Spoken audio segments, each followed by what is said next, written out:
किसी किस्म का किसी मुसलमान को जो है शक शुबे की गुंजाइश नहीं है, क्योंकि मुसलमान चौथे खलीफा को बरहक मानते हैं और ज़ाहिर है कि वो चौथे खलीफा ने ये इस कुरान का इजरा फरमाया। तो ये क़यामत तक जमा नहीं हो सकता था, क्योंकि हर आने वाला जो है नई कमेटी बनाता और नई कमेटी के बाद में लोगों ने एतराज़ किया कि आपने इसका इजरा क्यों किया। सबसे पहले तो बहुत शुक्रिया कि आप शामिल हुए। आप भी अपना वर्डिक और मौक़िफ़ देते हैं कुरान शरीफ के सिपारों के हवाले से। देखिए,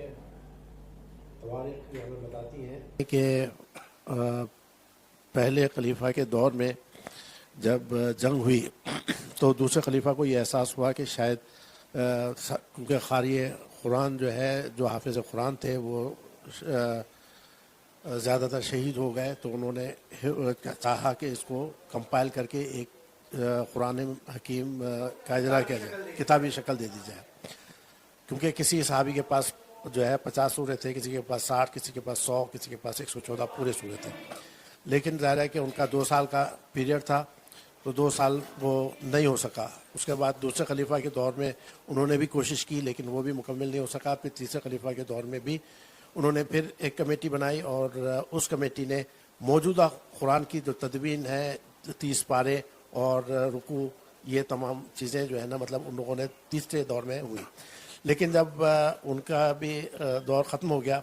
चौथे खलीफा आए, यानी मौला कायनात अली इब्न अबी तालिब तशरीफ़ लाए, तो उनके सामने वो कमेटी आई और कमेटी ने कुरान उनके सामने पेश किया और कहा कि ये हमने जमा किया है।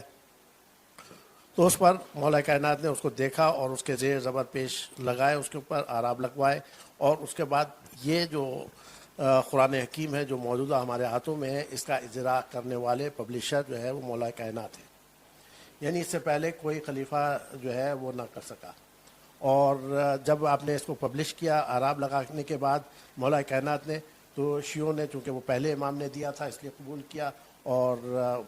दीगर मुसलमानों ने चूँकि चौथे खलीफा राशिद थे उनके, इसलिए कबूल किया। इसलिए चूँकि ये कुरान शरीफ जो हमारे दरमियान मौजूद है, ये मौला कायनात का पब्लिश किया हुआ है, उनका इजरा करदा है, इसलिए जो है किसी किस्म का किसी मुसलमान को जो है शक शुबे की गुंजाइश नहीं है। ये बात तो मैंने मौला कायनात, ये मतलब इजरा ही पहली मरतबा मौला कायनात के दौर में, उससे पहले नहीं होता। लोगों ने एतराज़ किया कि आपने इसका इजरा क्यों किया,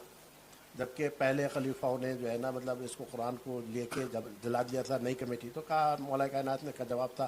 कि अगर हम इसको इजरा नहीं करते तो ये क़यामत तक जमा नहीं हो सकता था, क्योंकि हर आने वाला जो है नई कमेटी बनाता और नई कमेटी के बाद में जो किया, देख लिया, मैंने चेक कर लिया, मैं खुद हाफिज़ कुरान थे, मौला कायनात हाफिज़ कुरान थे, आपने उसको चेक करके आपके इजरा फरमाया आपने, तो मुसलमानों ने उसको कबूल किया। और इसमें अब कोई इबाम नहीं है कि ये 114